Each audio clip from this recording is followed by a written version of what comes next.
This is the Lean Builders Hoots on the Ground podcast with absolutely, positively no bullshido. Join us as we dig into exactly what lean construction is and how we can use these concepts and strategies in the field. This podcast will be different as we journey to job sites and mine the minds of lean builders, all in effort to pass forward building knowledge from those who have put their time in to learn a better way. Because that's just what lean builders do.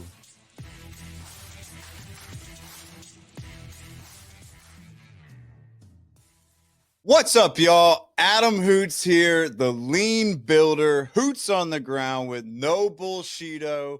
And today I got Mr. Flow with me, Niklas Modig. Welcome to the show. Say hi and tell the people, how are you today, Niklas? Hello.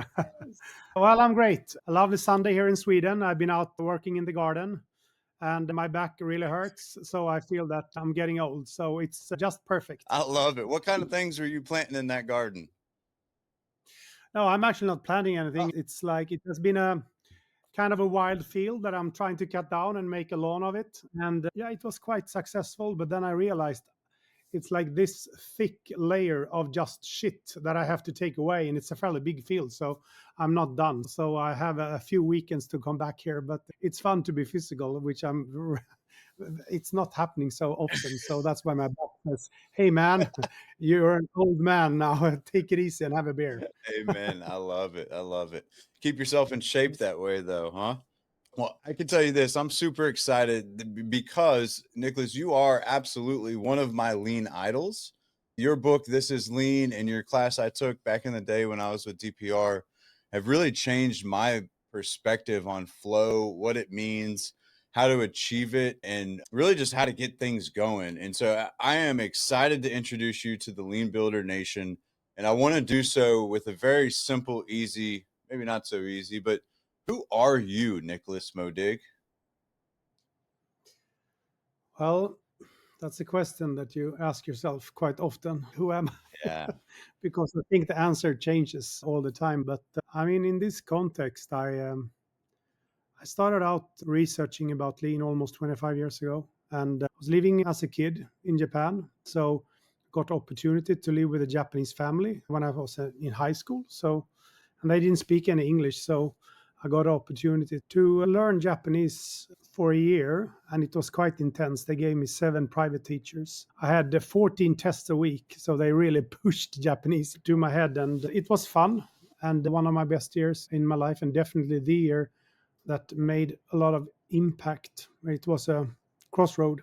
So after that, I've been focusing on lean. I took my master's. I started my research focusing on lean, and then I got the opportunity to research about how Toyota have adopted the Toyota production system in other contexts outside of manufacturing. So my main research was about how to adopt it within sales and service and administration and logistics. And that is, it's almost 20 years ago since I was there between 2006 and 2008. So I saw how Toyota, how they packaged their concept and what was the essence of their concept. And then when I got back, I wrote a book about it. This is Lean. And since then, I've been working with a variety of industries and trying to figure it out. And I left academia 8-9 years ago, since I felt that if I want to do a practical impact, academia wasn't the right place for me. Everyone has their strengths and weaknesses, and writing academic papers is not something that is my strength, but I was more into e-learning and speaking. Yes. Me either, but I'm fighting through it now. Woo! That's good. That's good. I was fighting for 15-20 years. I felt beaten out sometime, but I've been fighting other battles where it's been more fun Yes. to battle. So Sometimes it's worse than cutting grass. I'll tell you that right now. That's very true. So you just gave me a bunch of hooks. I guess I would love to hear a little bit more about who you are from a personal standpoint. Yeah, I mean, I come from a small town called Stenungsund on the west coast of Sweden. And I think that has influenced a lot to who I am. And always had a drive, a little bit ADHD brain, doing something all in. If it's not skateboarding or if it's not martial arts, then it was Japanese and so on. And I think it has influenced me a lot. Sometimes it was good things, sometimes it was bad things. Making explosives when when you're 12 years old, that's not good to go all in. But I'm happy I'm still alive. But And all um, fingers, yeah. exactly.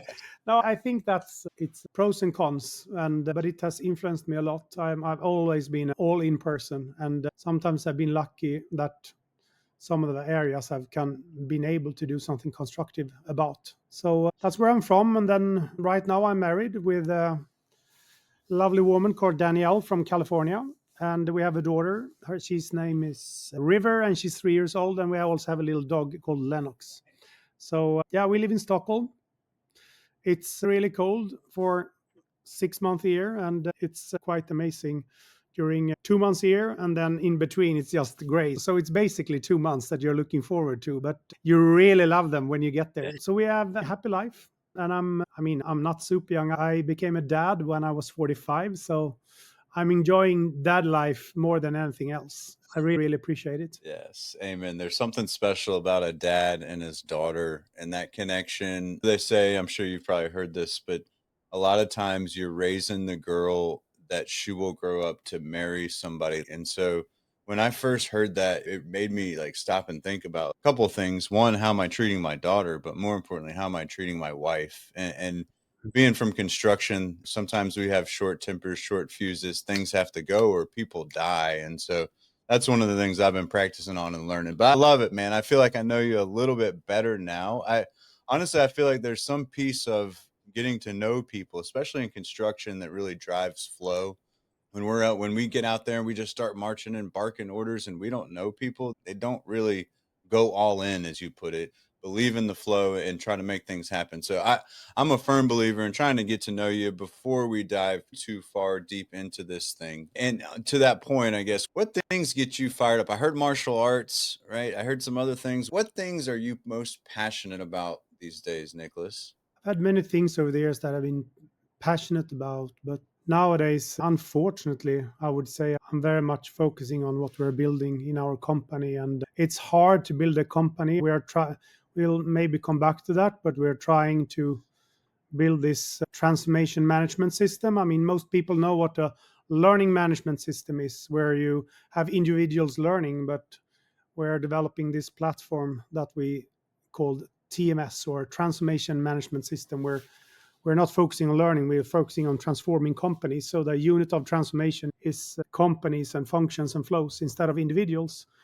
And unfortunately, it is really hard. And I work a lot nowadays, so I don't really have any hobby.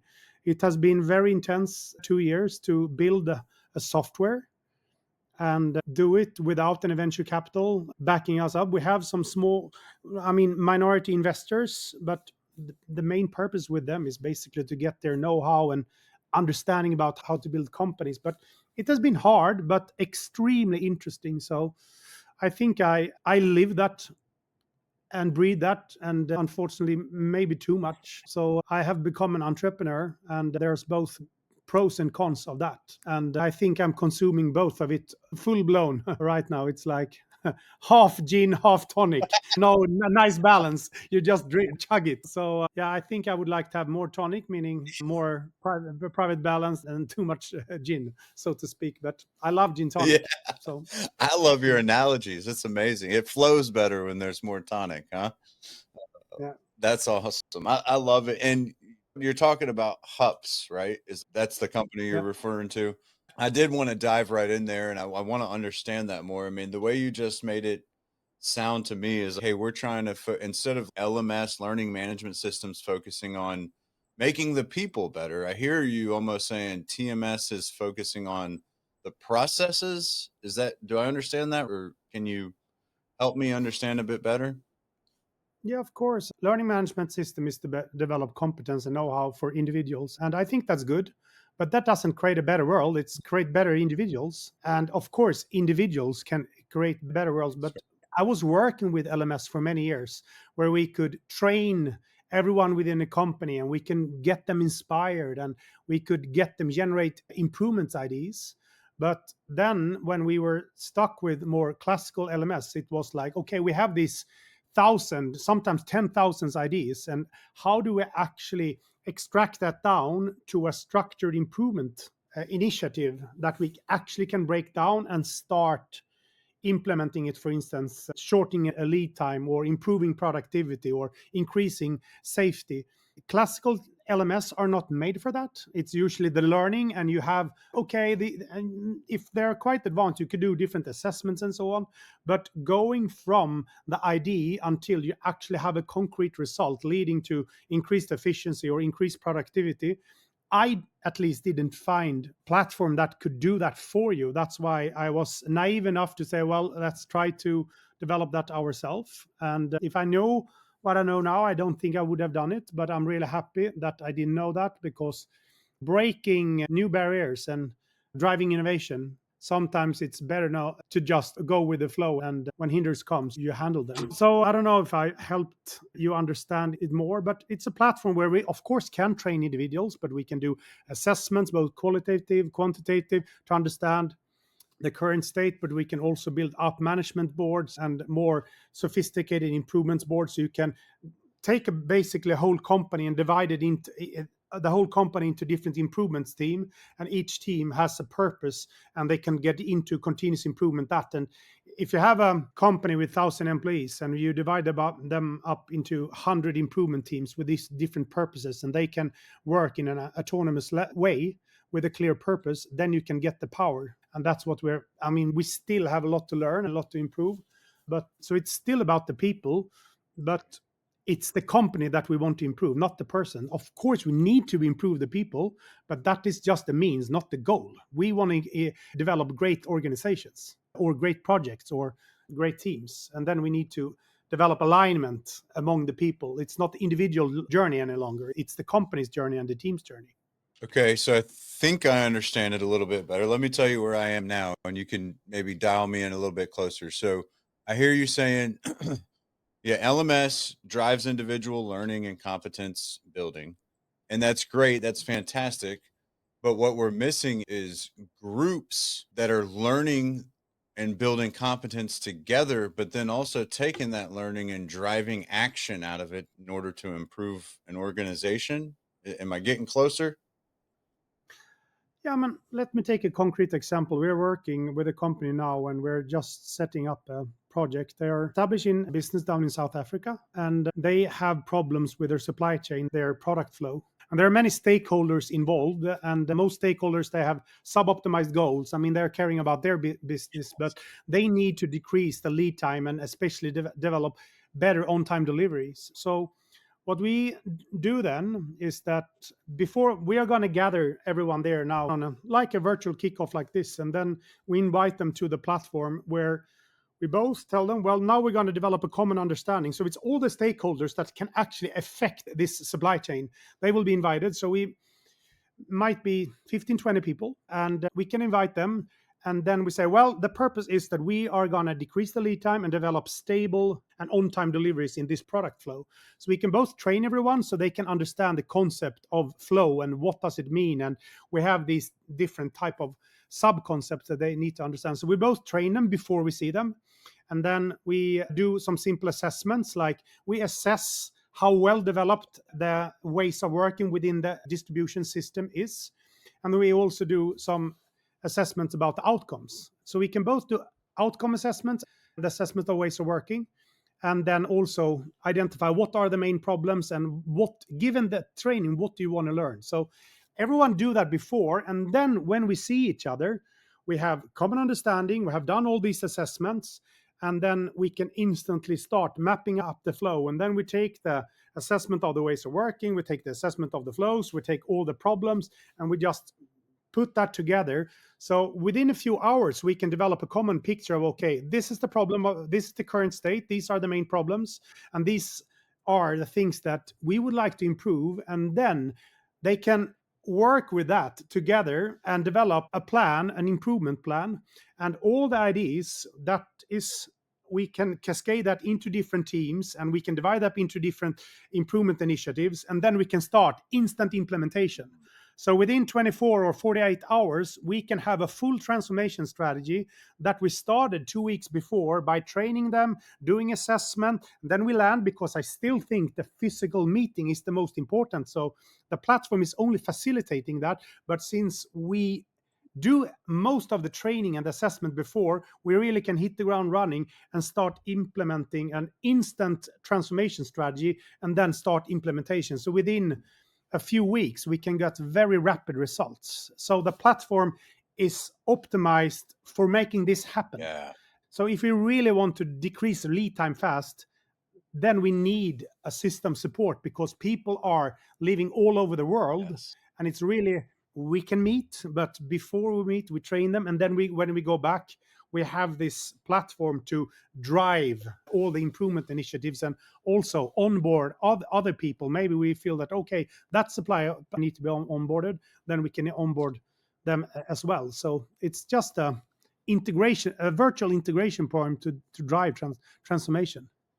Yeah, so I hear the computer or the program, the software piece of this is really helping to organize the transformation, helping to bring in some of those learnings, and to drive the action. And then when y'all go, that's actually just a resource that you're using in person in order to document flow, process, procedure, or value stream map. I mean, and to really drive action so that we're following up with one of the things I hate when I go places is you're really making me question my own consulting coaching practices now, because it's a lot of times we'll go and we'll do a raw conference, and then I'll even ask, okay, what are we doing different on Monday? And I'll get some things, and maybe they're picking up a Kanban board, or because I do a lot of agendas that way, or maybe they're pausing and reflecting more, and maybe they're grabbing one thing personally, individually. But I always am concerned that, am I delivering true value to that organization if we're only, like you said, transforming people and not the organization itself? And that's been a major block to me. And like, you're somewhat unlocking me now. Like, why aren't I giving them all the theoretical training and things like that before I get there, so that when we get there, we can do something meaningful for the actual organization? I guess you're really making me question myself here, Nicholas, because that's one thing that drives me crazy, is going for these raw learning moments. And yeah, there's learning and teaching happening, but what is it doing to affect the organization? Because that's the one bringing me in. That's the one paying all this money to bring this consultant in to coach or teach. And then the action just stops. It's okay. It stops at learning and it doesn't get to action. And so you're really getting me fired up. If somebody wanted to find out more about Hoots, or kind of start poking around, what would they? I'm sure you have a website. In fact, I know you do. I've been on there. Is it hups.com, or what is the website? Yeah, hups.com. Okay. HUPS. So it stands for Human Upscaling and Human Upskilling. That's where it comes from. And going back to this example, since I never do any analysis, I never come up with any conclusion, I never come up with any problem. But what we try to do is to inspire people so they can see problems from a new angle, or they can see solutions from a new angle. That's why we want to start the training. So we have a cascade of inspirational cases. And then after the case, do you have the same problems, or do you think you can have the same solution? So if we can gather all these 20 people that we're now gathering, and they get the same inspiration, but they also start thinking about what are the problems. And I mean, it's quite easy to be stuck in everyday life. But if you get one case and they can say, hey, we have the same problems, then people tend to be more open and say, well, actually, we have the same problem if they come up with it. But if I, as an external consultant, said, well, I've been analyzing you guys now and you have this and that, people say, good for you, man. I wouldn't care.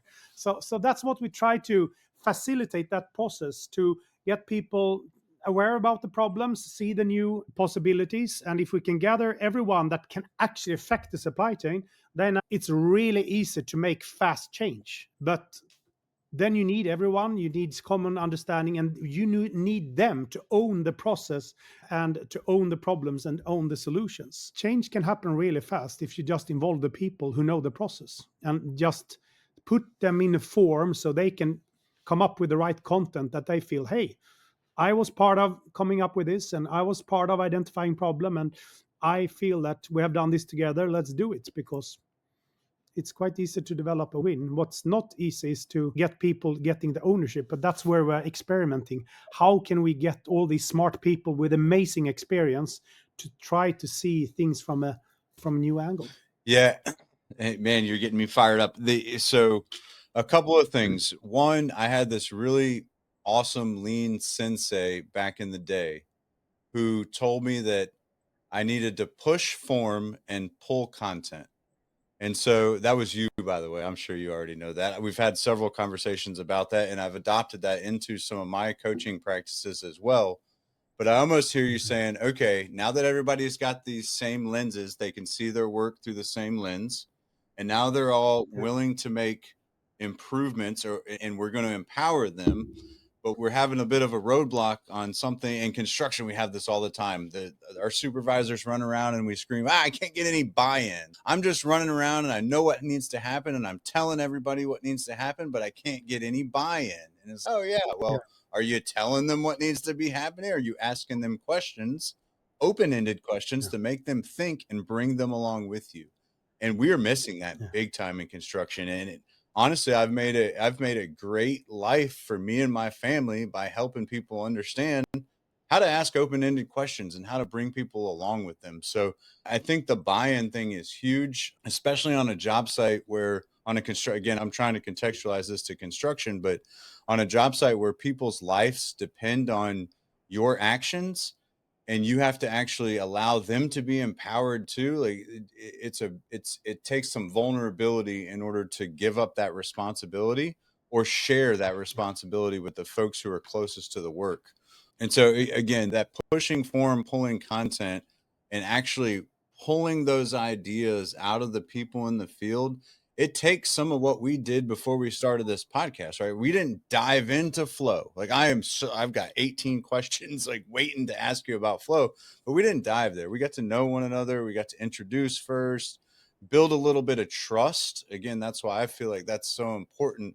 And then once we start to trust one another, we can have that healthy conflict that allows us to go back and forth to share ideas, to empower ideas. I think the other piece of that is, and I learned this from Jesse Hernandez, who's wonderful at buy-in from a trade perspective. There's a concept of changing one word in your vocabulary that makes all the difference in the world. If you change a no or a yes, but into a yes, and it makes all the difference in the world when you're talking to the people who are doing the work, because if they hear a no, they're done. You're conditioning them not to bring ideas. If they hear a yes, but again, it's, yeah, that was a good idea, but it was a shitty idea, right? If they hear yes, and it's like, yes, and we could add X, Y, and Z to that idea to make things happen. Now, all of a sudden, you're encouraging and responding, and it's literally the change of one word. So it really makes me think, and I'm going to go ahead and hit you with this question right now because words matter, right? Language is important. Personally, I actually get to go to Japan in June on my birthday. I got 2 papers accepted for the International Group for Lean in Construction. And I have been learning Japanese on my commute to my job site every morning, or trying to. It is not a simple language. But my question is, because words matter, language is important. And I know I'm dead on because it hasn't been just me. There's been a lot of people who say we didn't bring respect for people to the United States quite the way we should have, the way it's defined in Japan. And so, being that words matter and language is important, and I'm learning some things in Japan or in the Japanese, in Nihongo, simple things like when somebody says, "Oh, Nicholas, your Japanese is very good," you say "mada mada des," right? Meaning long way to go still. I still have a lot to learn.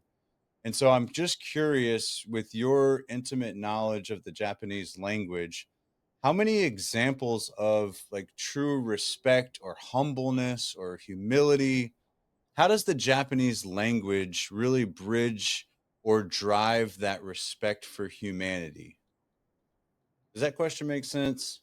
Definitely makes sense. When we talk about the Toyota production system and their values, the Toyota way, many people highlight that. And one of the corner values is, of course, respect for the individual. But I don't think that's unique for Toyota. I think Japanese people are extremely humble and respect each other. And how they became like that, I think it's a long history. But I mean, I live in a fairly large country. Next to us is Norway. They have 5 million. The population is 5 million. Norway is exactly the same size as Japan. Okay. The only small difference is that there's 130 million people living in Japan versus 5 million people in Norway. And they have approximately as much mountains. So you can say, oh, they have much more space. No, there's a lot of mountains in both countries. So if you were to knock on Norwegian door and say, hey, now it's your turn. Here's 125 million people, make some room. And you lock them in there for 50 years. I'm pretty sure that just that little mental experiment would produce respect for individual. It would be a factory of how to produce respect for individuals. So it is a small country with very limited amount of space where you need to develop respect for each other, and otherwise it can't work. I remember when I was in Japanese high school and we were playing soccer and everyone had to play. It was like compulsory, and I was a little bit competitive coming from Sweden, and I came into the same team as a guy playing the trombone. And he could have been a great soccer player, but he wasn't. He played the trombone. He was really focused on that. So, but we were playing and he got the ball and he was like, oh, and he didn't do anything. And I thought I would be this guy. So I talked to two other guys, the cool guys. What the heck is he doing? And I remember that as one of my I was 16 years old. And they looked at me and they looked at me as I was an animal. And they said, he's doing his best. Wow. And they just left. I was like, okay. You try to talk shit about people behind their back. What the heck is he doing? Why is he in our team? I was very much like young guy, want to get some credit for the other ones, but they're like, he's doing his best. Yeah. What do you want? Yeah, and I think I have where I've lost where you actually asked me, but I think that respect for the individual, it's very critical. And going back to TPS and lean, where flow is an essential principle, it's the same thing as if we go from silo thinking and we say, no, now we're going to focus on flow. It's a little bit same thing of going to Norway and say 125 Japanese people are moving in, because you are developing a situation where you need to adapt to everyone else instead of staying in your silo. So respect and teamwork is a prerequisite for actually making things flow. Otherwise it won't. But it's not opposite round. You don't start with teamwork and respect because you are in a company. You have to start with the flow and say, hey, we need to communicate with each other to reach the goal. Of course, you should always respect each other and have a teamwork, but many people, they start with the soft and say, oh, we're going to implement respect for the individual. Of course, that is the right statement to say, and it's natural, but I think it's easier to implement and say, okay, we need to develop flow here, and we need these trains of trades in order to do the installation work in a very efficient way. We need efficient handovers.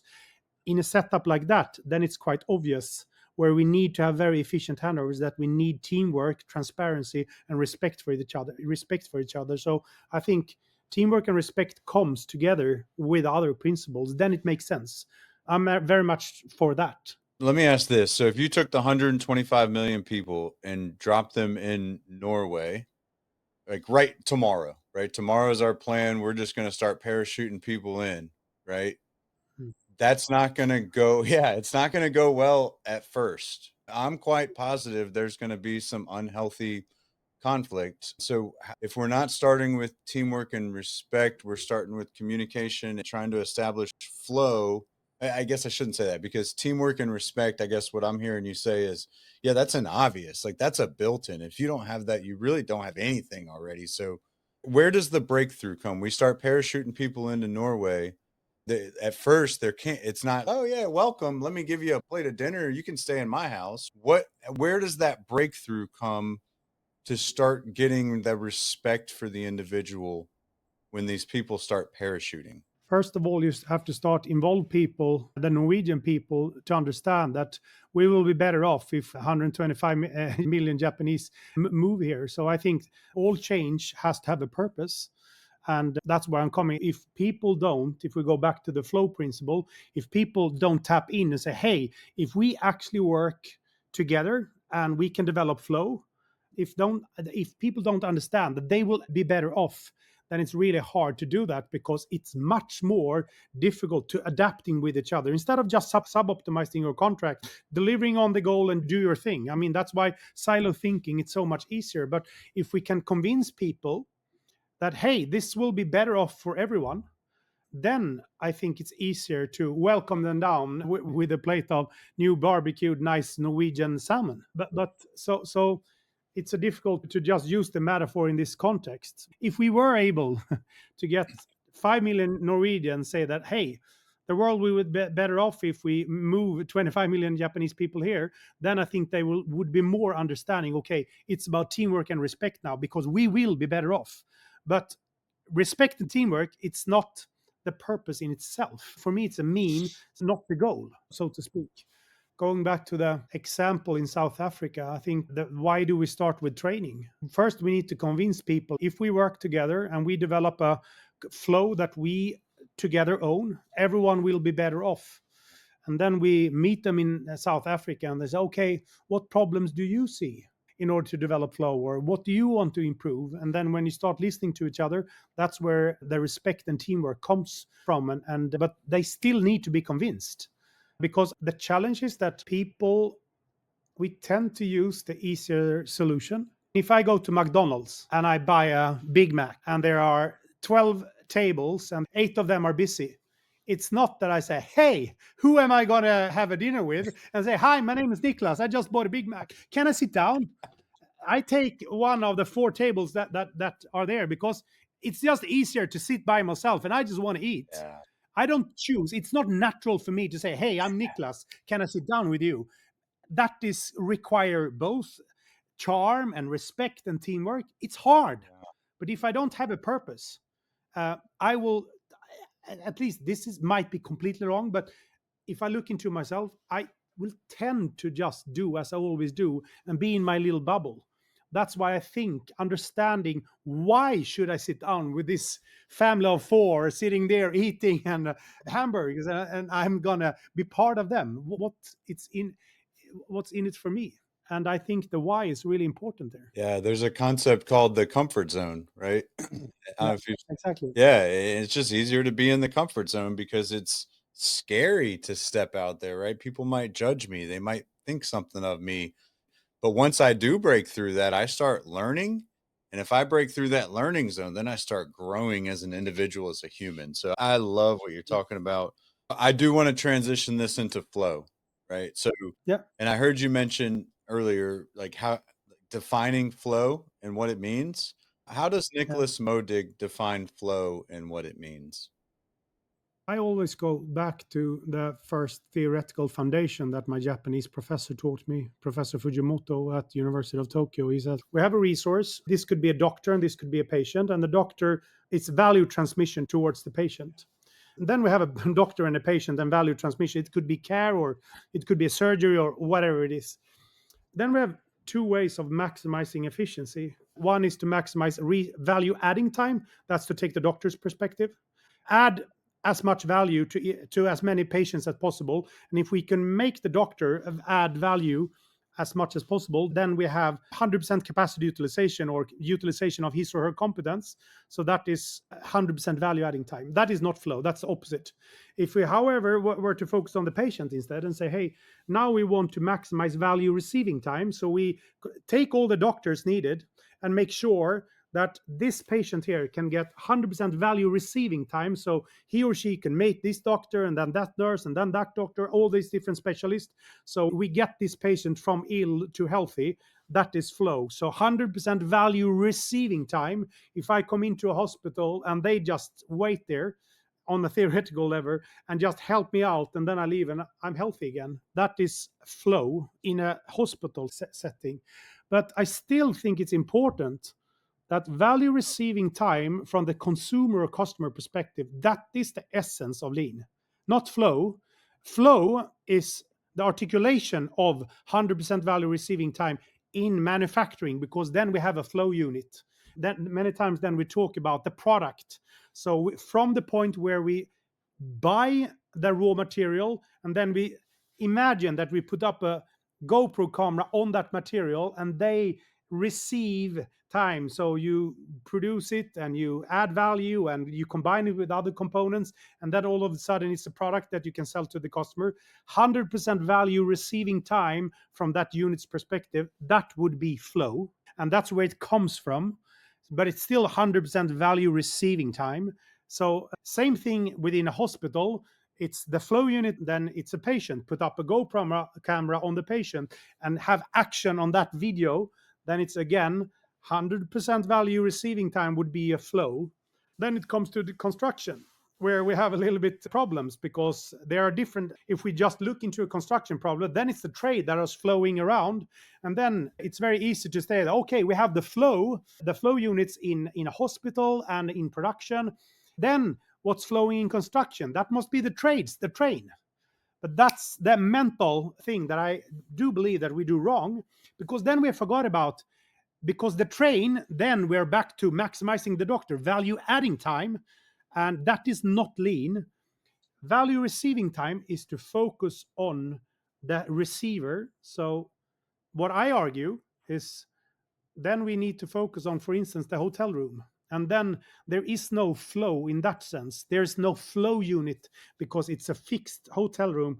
And that's where I invented the term grow unit instead of flow unit. Like, it's growing up. And what does it mean if you have a growing unit? Well, it's 100% value receiving time on a theoretical point of view. If we have no hotel room and it grows up to a perfect hotel room, that would be 100% value receiving time. It's growing up.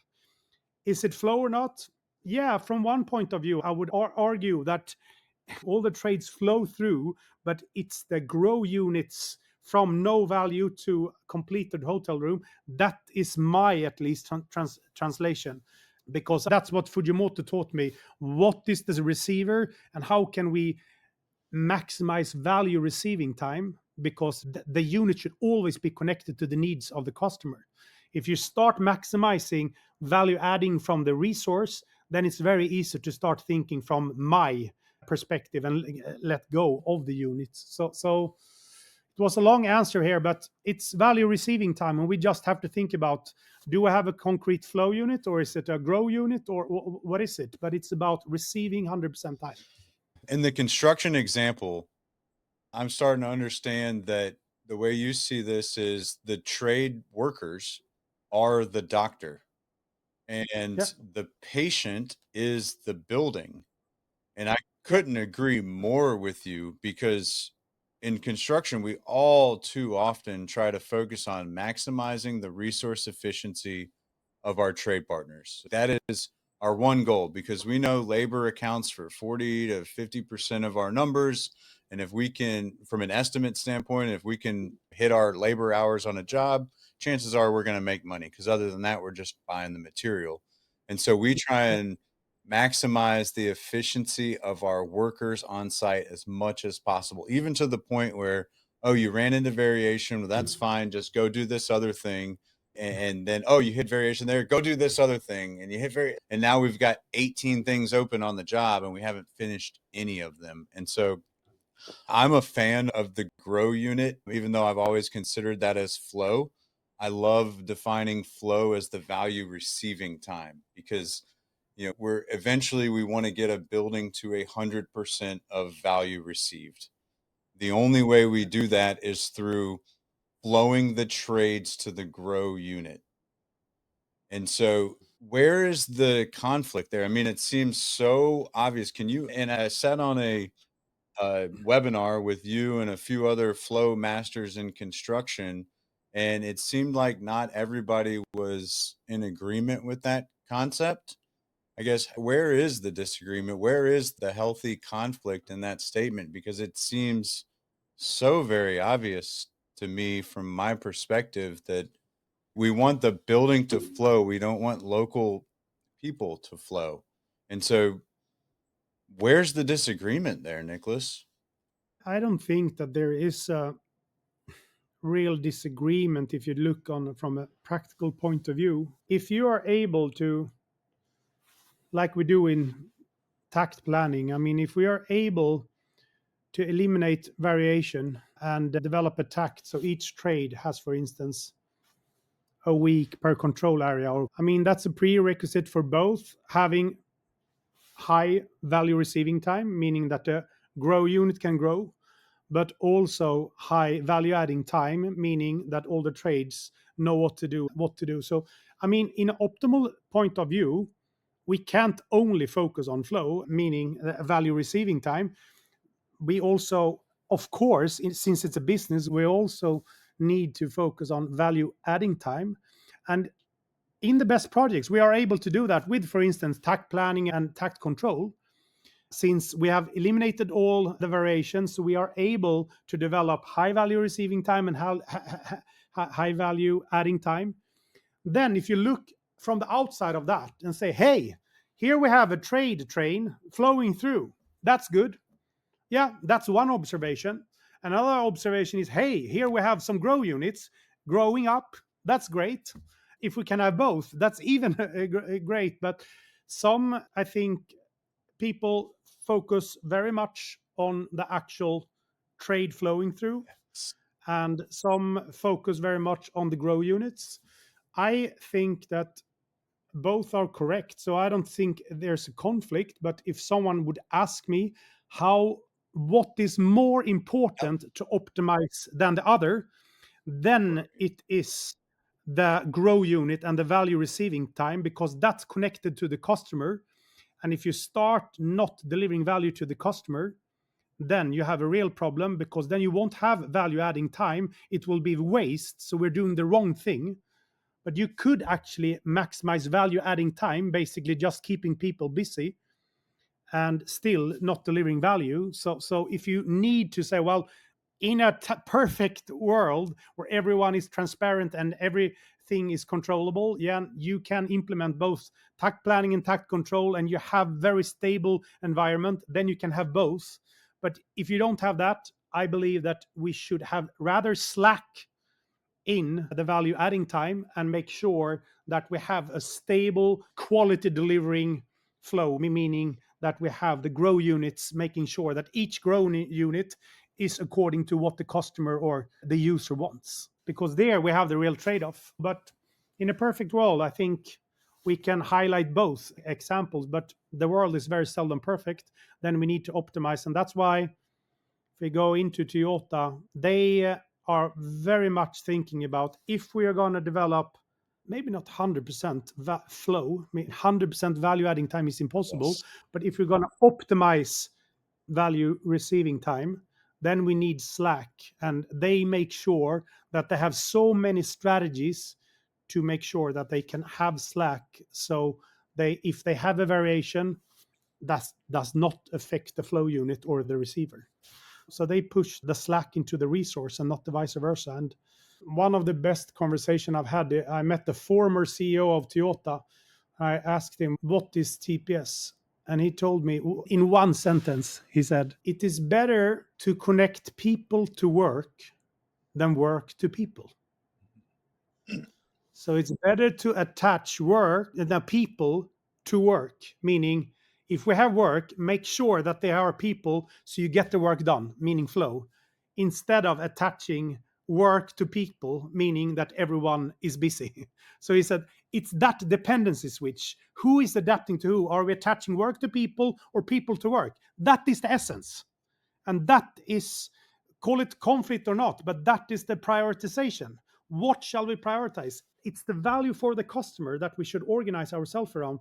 And then we need to work together. And then going back to respect discussion, then we need respect and teamwork, because it won't be easy, since there will always be unexpected things happening and new variation. I just heard you contradict yourself, I think. I just want to make sure I understand this, I guess. So we're talking about value adding, value receiving, right? And in construction, value adding is people, Value receiving is the work or the grow unit. Yeah. And so I hear you saying take the people and attach them to the grow unit. Okay, talk this Yeah. thing out. It's making more sense now. And it versus what we do in construction is we take the grow unit and we try and push it to the people. We say, hey, we need you to do this thing versus, hey, can you come here and what do you need to do here? Am I Exactly. We need you for 10 weeks. We need it really cheap. And we want you to do this for 10 weeks. And you try to optimize the contract. That is to attach work to the people, meaning maximize that. And they only go in and delivering that. yeah. So that's what we do wrong. Yeah, setting that condition of satisfaction up early, helping them understand exactly our expectations. So you can't ever plan for everything. And in construction, this seems to be the ongoing crux of what just destroys flow. And we use buffers. We use three types of buffers. We use time buffers, we use inventory buffers or workable backlog, and capacity buffers. We also swarm and attack variation as soon as it comes up. What is the best way that you've seen to set up flow without variation attacking you? I usually have a matrix when I talk about this. But on one axis, we have need is known and or well defined, and on one axis is need is not known or not so well understood. So that we can say that that's x axis. And then we have the y axis. Then we have one need and multiple needs. And that means in the lower left corner, then we have one need and it's well defined. That means that it could be an electrician who is going to create a task that he knows or she knows about. So it's basically just standardization. I know what to do and I know how to standardize that. We can standardize that and we can just make it happen. We don't even need to, if they do that in a locked room, we don't even need to look into it because we know exactly what task. It's basically just do more of it. And that's where many of the production comes from. With a single need, it's only one trade or one discipline, and it's we know what the need is. But then we have these two things that makes it a little bit more complicated. That it's not only about doing one part for an electrician; they are dependent on each other. So then you can go upwards to there's many different needs. And if we're gonna develop a standard, then we need to involve everyone. For instance, well, how do we build a hotel room? Then we have variation in between the different trades. And of course, if we know exactly how to build a hotel room without any variation, then we could basically involve everyone. We can develop the standard and we can level out workload and say, okay, here's our standard. And as long as you involve them, then you can actually have a very smart way of doing it. So then you have cross-functional standardization instead of functional standardization. But now it comes to the challenge, which is very much the trick in design, that hey, we don't know if I want the floor plan, what does it look like? Well, I don't know because there are so many different dependencies. And if we go to the right, then if we have a single need but the need is undefined, well, the only thing I can do is to start experimenting. I mean, having an agile approach, but then you're a single, maybe then you ask for opinion within your function. Hey, what is the best thing? And the best thing is to make sure that you have getting feedback from superior people. Okay, this is my hypothesis, let's try that, and then you test it, and you're like the MVP thinking, the minimum viable product. You develop a continuous test where you can get feedback from your superiors, making sure that you actually get this right, and you talk with your colleagues and so on. But it is more about standardizing the hypothesis testing and getting feedback within your function than anything else, because then you need to loop. And that's quite easy. But then you have the upper right corner, the devil that everyone talks about. And then we have both a cross-functional setting, and then we also have the need. The needs are not well known. And the only thing you can basically make sure is that you have an iterative approach on a cross-functional level and set an hypothesis and then test it and then go back and forth. And that's basically where VDC and all these ICE meetings, integrated concurrent engineering, are optimized for, that everyone is there, everyone meets, and you have all these clarifications all the time. Is it flow? Yes, definitely. But it's flow when it's multiple needs and also many defined needs. So The only thing you can do is to standardize the iteration process, meaning the form, how you get to the conclusion. So in English, you have these words, effectiveness and efficiency. In the lower left corner, you know what's effective, you know what to do. That's effectiveness, and then you can optimize efficiency. It's quite easy. But in the upper right corner, then you don't know what effectiveness is and you don't know what efficiency is. The only thing you know is that if we can see each other continuous and just iterate, that's when we take a multiple perspectives and we're open with each other, then we will both come up with what is effective and what is efficient. So sorry for long answer, but I think this matrix is really important, because I developed this framework when I was at the hospital, and they said, hey, we can't standardize this process. And I said, well, how many of the patients, and we developed this framework, how many patients are in the lower left corner? And then they did some statistics and came back. Well, at the emergency ward, 95% of all the customers have one single need, and we know how to take care of it. And then I said, okay, why don't we optimize so the emergency ward make sure that those 95 shouldn't be there? They should be at the different departments or clinics that can take care of them. And then we can have cross-functional iteration with the patients where multiple sicknesses and things that are really vague, where we need many disciplines. Let's focus on those 5%. But having those 95% here, that's just inefficiency. It's better to just get them out there. Because if I'm bleeding here, well, stop the bleeding and say, good, now we can leave. I shouldn't be there compared with a multi-sick older man who just looks dizzy. He should get the treats. And I think in a construction project, I don't know the percentage, but I think that there's a lot of tasks that are in the lower left corner. And there's a lot of tasks in the upper left corner, meaning that we need to standardize, but it is possible to standardize if you use a cross-functional team. But you also need iteration functionally, and you also need iteration cross-functionally. So we need to just make sure which strategy do we have for all these fours. We can't have the same strategy. If you take the iteration approach in the lower left corner and say, oh, let's be learning, it's just stupid. People will get really upset because, well, we know how to do that. Let's just standardize it. Or if we take standardization where we don't know and it's multiple needs and involvement is important, that wouldn't work. So the right strategy for the right needs. I think that's what the production strategy is all about. But there's many different aspects. And it becomes complex very fast, right? You get too many unknown, multiple needs that you don't really know what they are. I mean, that gets complex and hard to plan for. When I hear you talking, I kind of drew out these 4 quadrants that you were referring to. And I feel like our goal is to get everything into that bottom left, right? When you're able to think about the scale of what we do from a construction standpoint, putting in a toilet is putting in a toilet, right? Like pulling cable is pulling cable. Like the actual physical movements that our trade workers are making are very much the same. They're very much standardized. However, when you start adding the complexity of a building layout and the numbers of toilets and and the fact that you need flooring under there and you need a wall there's all of these interdependencies that make this thing a little bit more complicated. And to circle this back to something you said earlier, like when we go to the people who are on the production line or the people who are in the field, they know exactly how to get us to that first quadrant, that bottom left standardized quadrant. But we have to engage them and ask them the right questions in order to drive that work into this standardized quadrant.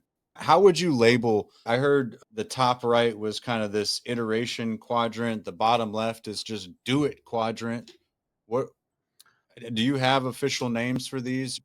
Oh, no, this is a model that I developed during a workshop, and I'll come back to that. I've never written about it, but it's usually during workshops. I think I have an e-learning module about it somewhere, but I haven't really developed it more than that. But I think it's more important to understand these 2 aspects, because lean production comes very much from the upper left one. That's what Toyota did, like cross-functional flows, high level of standardization. And then each of the different functions can be in the lower left. And as soon as we move to the right, meaning that we have more variation and more unpredictable factors, then we need to iterate more. And the better we are in iteration, the faster we can define what is effective, what is the right thing to do. But my main argument is many people, oh, we can't standardize because we don't know what the outcome should be. Well, then it's even more important to standardize the hypothesis testing. And that's basically what they do in design. They are amazing in developing hypothesis testing and making sure how can we handle unexpected things in a more systematic manner. So I definitely think that high level of standardization is applicable in all four quadrants. It's just on what level. Is it on the form level, meaning that the routines, or is it on the exactly as you said, how to draw a cable or whatever? Then it's on a content level. This is what you should do, not how you should do it. So I think we need to standardize in all these four, but on different levels. Yeah, standardize that value receive. Yeah. Man, I love it. Another one that just personally I want to hit you with. I believe flow comes in many different states. There's even something called flow state, right? Where you kind of get in, I'm all in. You and your entrepreneurial experience, like you're probably feeling some of that flow state right now. Information flows, work flows, trades flow, the grow unit flows. How many ways does flow come from your perspective? If I understand you correctly, the state of flow where you are in the bubble, isn't that from the book of who talked about that? I haven't read that book, but I'm very familiar with the concept. In fact, what is that book called? Do you know the name of it? I think it's flow. And yeah, his name is Mihaly Csikszentmihalyi. He was the one who defined where no one can disturb you. You're just in the bubble of flow. When you're just focusing, you're highly productive. You feel that you're empowered. Times. Yeah, exactly. So he was he was the one who coined that concept. And I think the name of the book is Flow. I mean, for that is just a different concept than the flow that we are talking about value But is it? receiving. Is it? Now, of course, it could be combined, but definitely when you develop 100% value receiving time and you have all the trades and they work as a great train and everything is just handovers, yeah, they might be in a flow state, definitely. But yeah, it's just two different concepts that come. One is, I think he's a psychiatrist. I don't know, but I have to Google it here. Well, while you're doing that, I just find flow all around us. When I wake up in the day, I flow to get to work. When I get to work, I'm trying to establish flow there. When I've got an alarm so I can flow my butt home because I get into the flow state. I love what I do. I have so much fun. And I find this word just fascinating because it does take on many different definitions, if you will, depending on what is flowing or if you're talking about this flow state. And it's one of those concepts that I think is ever so important. And and let me hit you with this because this Charlie Dunn and I have this conversation all the time. Ono once said, flow where you can, pull where you can't, and never push. Is there any validity to that statement? Or what is your thoughts on flow, pull, and push? I haven't heard that quote before, but I remember when I did my research at Toyota between 2006 and 2008, my research question in my PhD thesis proposal was how do you develop flow in a non-productive, in a non-manufacturing setup? So, and I remember my first question to some Toyota people, how have you implemented flow? And I remember they just looked at me and said, what do you mean?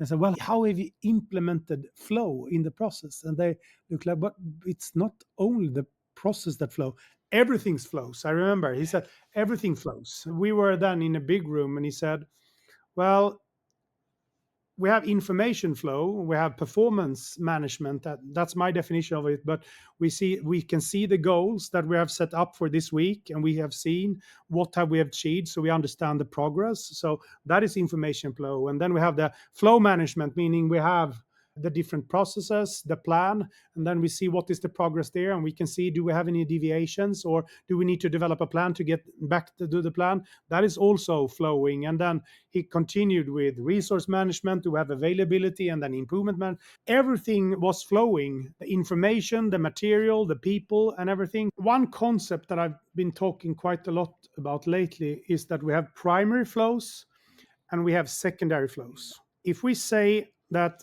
the primary flow, going back to the hotel room, the grow unit, then the primary flow is when the hotel room is growing up, going from nothing to a full.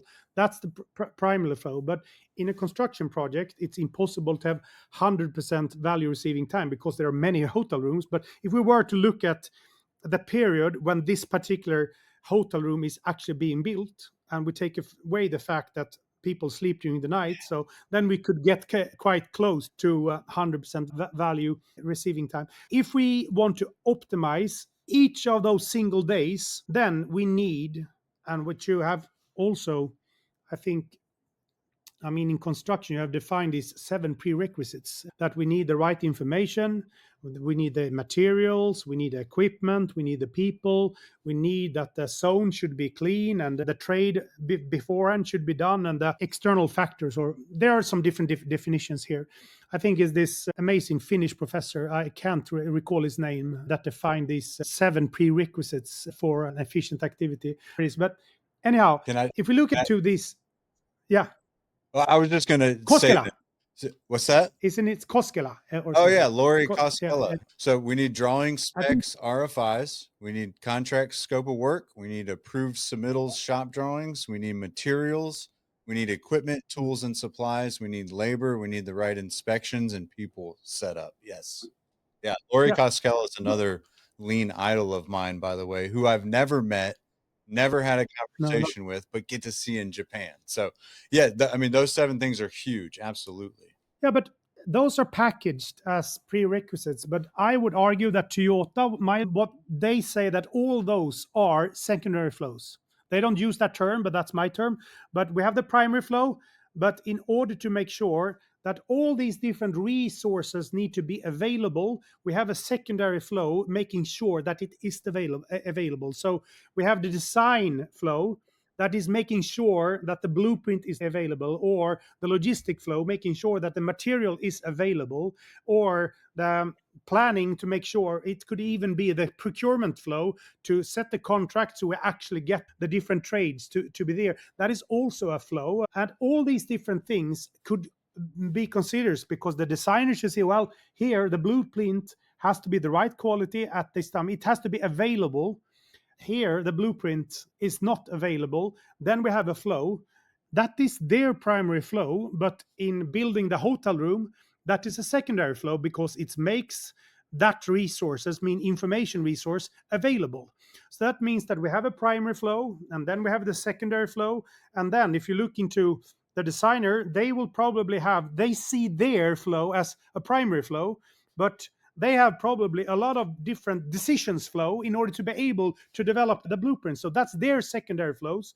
So we have then a lot of flows that are prerequisites for the next level. So primary flow, secondary flow, and then whatever you call it, the third level and fourth level and fifth level. Yeah. Exactly. And then you have a production system. So everything is interconnected. And we just have to make sure that the next level gets what they want, when they want it, how they want it. And sometimes the primary flow is delivering value to the customer, but then it's just interconnected. So in that sense, yeah, we have flow on all levels, because a flow is basically, as we said, maximizing value receiving time. Value receiving time could be put up the film camera on the hotel room, the GoPro camera, but it could also be put up the film camera on the blueprint. Or it could be, hey, in order to be able to make this blueprint done, I need a decision from the customer. Then we can put up the film camera on the customer, who gets 3 different alternatives, and they may need to make a decision. So we can put up the film camera. It's still flow. It's value receiving time in all different levels. It's just it's a different prerequisites. Yeah, when you're talking, I cannot help but think of a fishbone diagram. where you have Exactly. the main flow coming down the road, and then you have all Yeah. these secondary, tertiary flows kind of feeding into the main flow at the right time. I almost want to Yeah. try and figure out what a root flow analysis looks like. Like it seems like such a great tool. An RFA, like go, hey, do you have these 7 things and whatever other secondary flows might be driving your grow unit. Man, the learning is making my brain explode right now. I love it. I think it's every company should ask themselves, what are our primary flows? And I mean, the ultimate primary flow is to put up the film camera on the shoulder of the customer and say, hey, what does like that film look like? Hey, I want a hotel. All right. Then the secondary flow for that is to deliver the hotel. Then you put up the film camera on the hotel. Yeah. And then you have to break it down into smaller. It just starts there. But the ultimate primary flow is on the customer. And that's why we can argue that value receiving time is the factor to optimize around. Yes. Followed by secondary flow of people or design or whatever else, but we should always optimize around the value of the customer 100%. In one context, resource could be a flow unit, material, the window. Yeah. Then it's the flow unit if it's the logistics. But in a setup where you put in the window into the hotel room, then it's just a resource. It's the material because it's the hotel room. So it goes from being the receiver until being the resources in another receiver. So, and that's systems theory. It depends on what is the unit of the analysis. Is it the customer? Is it the hotel? Is it the floor plan? Is it the zone? Is it the hotel room? Or is it the material in the hotel room? I mean, just producing a window could be a production system in itself if you are a window producer. We have so many systems level, so it's impossible to say that this is the primary flow because it depends on whose perspective. But if we would to reduce it down, yes, I would say put up the film camera on the customer because it's him or her who's going to pay the bill. Yeah. So you're making me think of one of the papers we wrote for IGLC was I wrote it with Dr. Colin Milberg. He's wonderful with flow, but we talked about in construction we have the last planner. You're pretty familiar with that. And so we wrote a paper called The Last Controller. And the whole point was like, hey, the last controller of value.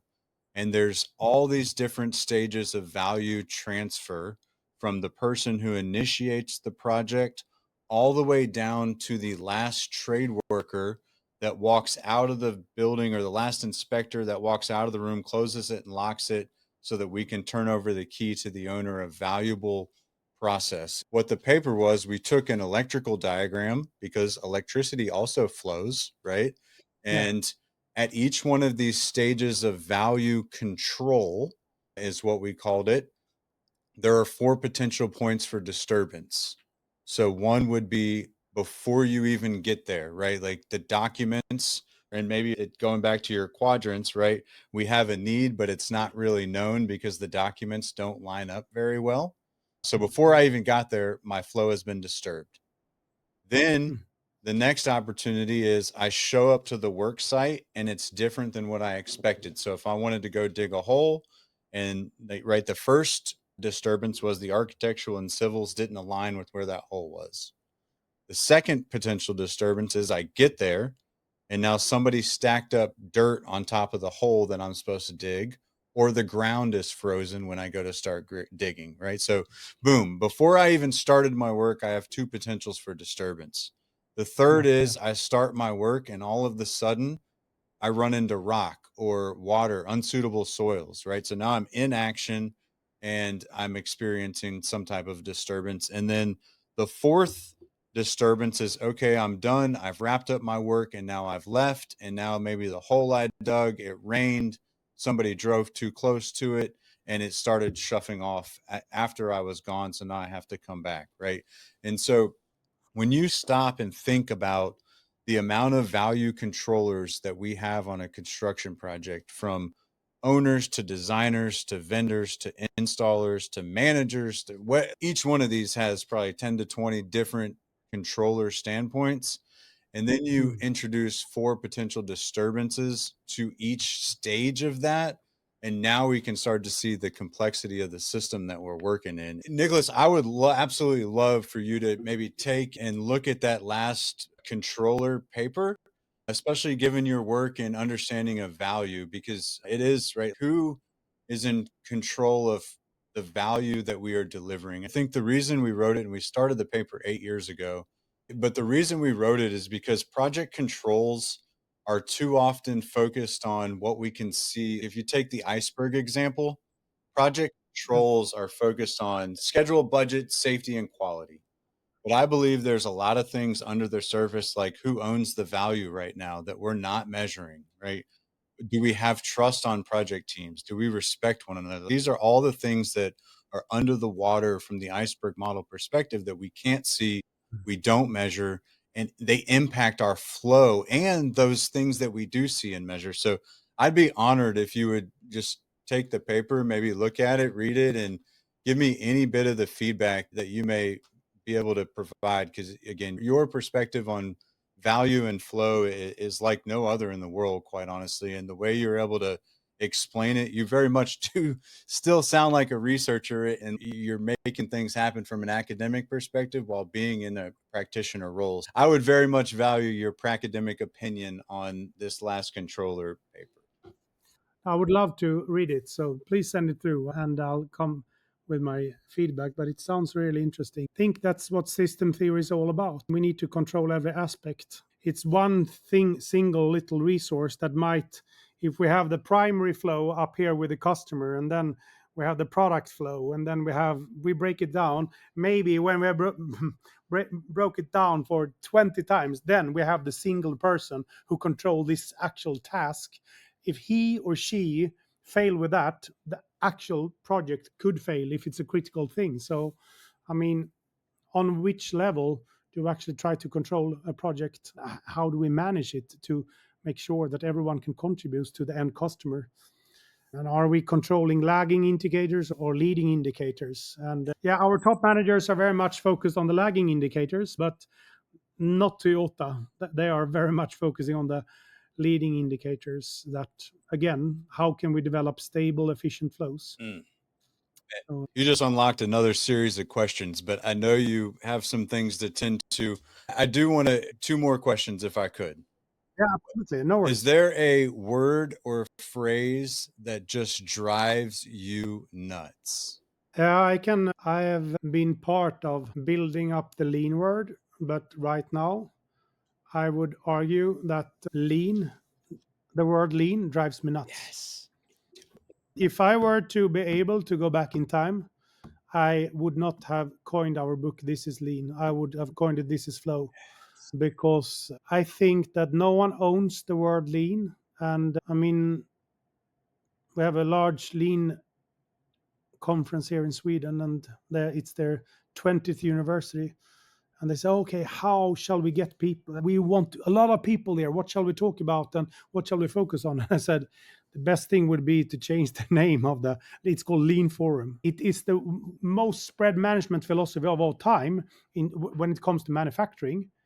But the inefficiencies, or how would I phrase it? It allows people to blame lean instead of understanding that change is difficult. I took this intermittent fasting. It was great for 20 days. I lost 5 kilos or whatever it is. And then I started to eat candy and shit, and I started to gain weight again. And then my wife asked, okay, Niklas, how are you doing? I was like in the middle of with candy in my mouth, and this intermittent fasting, it doesn't work. Yeah. And all of a sudden, it was the fault of intermittent fasting. Instead of saying Niklas is an undisciplined bum who loves who loves candy. That is the truth when it comes to me. I love candy, but it's so easy. As soon as you connect change to a concept, it's so easy to blame the concept. Yeah. And I'm so fed about companies say that lean doesn't work for me. That is the same thing of saying we don't care about our customer. That doesn't work for us, because lean is about, again, value receiving time, and the primary flow is about the customer. So how can you even say that?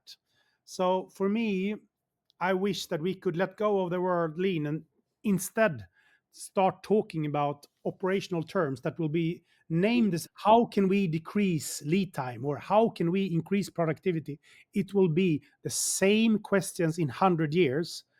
But do we need, there are still so many people that are so lean and they can't let go of that. And I feel that is biting our asses more than helping us right now. It was great to have a word around lean 30 years ago. We saw that, hey, there's something around flow. But I think if we can start letting go of the term, Yeah. I think it's. I agree wholeheartedly. I've actually stopped using the term in my workshops, despite wearing it in big, bold letters on my hat and in my podcast and everything else around. I get a lot of less employees are needed. That's what lean stands for. Or I get a lot of, go ahead. No, but I don't think that's wrong. Lean is still the most spread management philosophy. But I think when we talk about it, I rather say, oh, let's implement lean. I think it's better to talk, well, how can we develop flow? So I'm not objecting to the term. It's more about, I think that we hide ourselves many times behind the term instead of talking about what are we actually talking about. Because I see so many different understanding about lean, and then we're basically talking about, I mean, you're a researcher. If we can't define the unit of analysis and the independent and the dependent variables, then it's really difficult to see, well, here we have a cause and then an effect. And we need to isolate that and be able to do that in an objective way. Lean doesn't help around that. So it's a balance between having it on your forehead saying lean and Doing it and talking about it. Yeah. Don't talk about it, be about it. I think another common issue is lean shows us a lot of problems. So when you start applying, when you start doing it, it's, whoa, I got all these issues. It's not going to solve them for you. It's going to make them visible to you earlier on. Then there are some tools that you can use to help solve them. But if anything, it just gives you visibility into your problems. And Bob Emiliani, he helped me a little bit with my master's research. I don't know if you're familiar with Dr. Emiliani. He's written a lot of books on lean failure. And one of the things that I have pulled from his research and his work is lean transformations will primarily fail due to a leader giving up their status, rights, and privileges that they've earned over time. And I got that from the triumph of classical management over lean management, how tradition prevails and what to do about it. And I guess any quick reflections on leaders giving up status, rights, and privileges for transformations to really take form? I love Bob, and he's an amazing contributor. But going back to where we talked about, I think even talking about lean transformations, what is that? I mean, do we even know what a lean transformation is? When some researchers say it's about developing a learning culture and they don't even talk about flow. Some people like myself, we say lean is about flow, and people say, oh, you haven't understood the respect for the individual, the learning mechanism, and all that stuff. Back to definition. And we're talking about different things. And I go back to this. I have been a strong contributor within spreading lean. We are the ones that have to start questioning ourselves instead of other ones that say all those lean guys or lean girls. So that's why I bring it up, because I think that is the part of it. But going back to transformation, as I understand it, lean transformation, if we take away lean and say flow transformations, if we are going to develop an organization where we have an efficient end-to-end flow, that means that it's a cross-functional flow. That means that the whole company has to be involved in order to change that end-to-end flow. If leaders think that it's possible to delegate that, I think that's the easiest way to shoot yourself in the foot. Meaning, because you can't delegate something that requires a change on a system level. End-to-end flow is the same thing. You need to change the system. The only ones who can make the decision, change the system, is the top management. Meaning, if you try to delegate it, then you basically just develop functional flows, and that's basically just to reinforce the silo thinking. So going back to this, that I mean, what was your question again regarding, or your phrasing around the top? Yeah, what's the importance of a leader giving up their status rights and privileges that they've earned over time? What is the importance of that to an organizational transformation?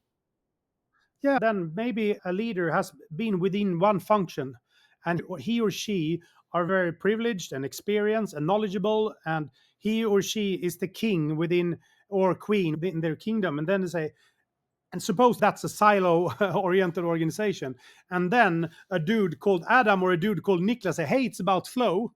You are the king and you are the queen, but you need to work together, because the only king or queen we have is the customer. So what you have is great, but you're only one single player in a soccer game on a team. So you need to let go of your expertise, your privilege, and become one part of the team and start focusing on the customer instead of being the king or a queen within your kingdom. And I think that is hard for people when they have been so long optimizing their kingdom or their queendom, and say that I am the top of this and I know how to do it and I've done this for 30 years. I know how to do it. And people say, well, you might know how to do your part, but it's only one part of the whole flow. And then you can't continuing being king or queen. But again, I think it's important. It's easier to understand that when you put it in the flow context instead of putting it into a lean context, because I don't know what lean is.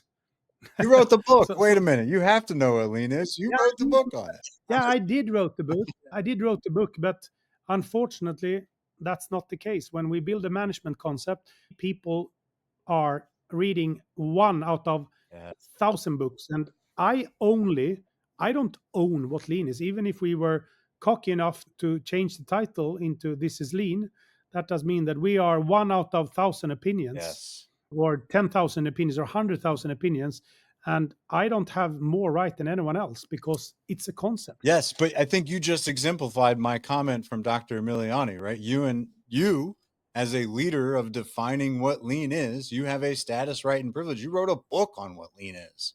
And here you are saying, I'm willing to give up that right and privilege because there's so many definitions and I might not even be the right one. And I think that's the humbleness, the humility that we need in lean leaders or flow leaders or transformational leaders, to say, there might be a better way and I might be able to learn something in this situation, especially when people start frustrating me or driving me crazy. That's one thing I've learned about myself is when I don't like someone, I should probably lean in because there's a reason why they might know something I don't.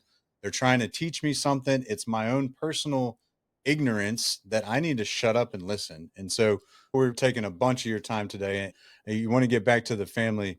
I just want to give you the last word. I just want you to take it away. What would be your message for the Lean Builder Nation as we try to integrate lean and drive flow on our projects? What would be your message of encouragement, warning, caution, whatever it is? How can you make us better lean builders? I think I've tried to reduce all the conclusions and all the concepts and all the tools and methods you try to develop over a lifetime. If you are in a construction project, the first meeting when you gather the architect and the owner and customer or the user and contractor, just using the GoPro analogy and say, hey, what does the movie look like from the customer perspective? And ask the customer to say, what does he or she or them expect from that journey? And then you can talk with different managers if they are responsible for construction or design or procurement. What does their GoPro camera look like? And then you can break it down to the design team, for instance, and say, okay, hey, we are one design team focusing on this. What type of video, what type of flow do we need to develop? How are we going to put up the film camera on the blueprint? Or if you're a procurement team, on the contract, and basically just talking about what does that movie look like and how do we make that into an action movie where people are happy and feel engaged. I think it's so easy to over focus on methods, tools, concepts, and so on, instead of just, hey, how do we want to make this happen? I think you can learn a lot from that. And that's basically start with the customer and then break it down to different functional flows and then break it down to different flow units in that. And everyone can connect to some kind of primary flow. even if it's a secondary of the secondary somewhere. For me, it's when I go and meet our clients, the first thing I do is to do a good flow analysis, or I don't do it, I facilitate so they can do it, so they have a picture. This is what the flow look like now if it's manufacturing, or this is how we want the flow to look like if it's a product setup. And we always can connect problems and initiatives to that. And I think it's simple, and it might even sound trivial, but given my experience, it's definitely not trivial, because people have different views on what does the optimal flow look like. So yeah, I think that would be my number one thing, because imagine that I was a health coach and I've been researching and practicing different health concepts. And after 25 years, someone said, well, what is your best tip? And that would be eat in the right way and move in the right way. Yeah. It's two basic principles. Yeah. And when I don't say eat less or eat more or move out more or move more, move less, it's up to one. But it's two, definitely. The more I move, or the less I move, or the move, how I eat or how I move is definitely affecting health. And if you add sleep into that, then you have three very strong. And then if you eat, I mean, I love this guy, Paul Check. He talks about Dr. Diet, Dr. Quiet, Dr. Movement, and Dr. Happiness. Is that you have to talk with all of them every day. Dr. Diet, how you eat, Dr. Quiet, how you sleep, Dr. Movement, how you work, and Dr. Happiness. Are you telling yourself nice things?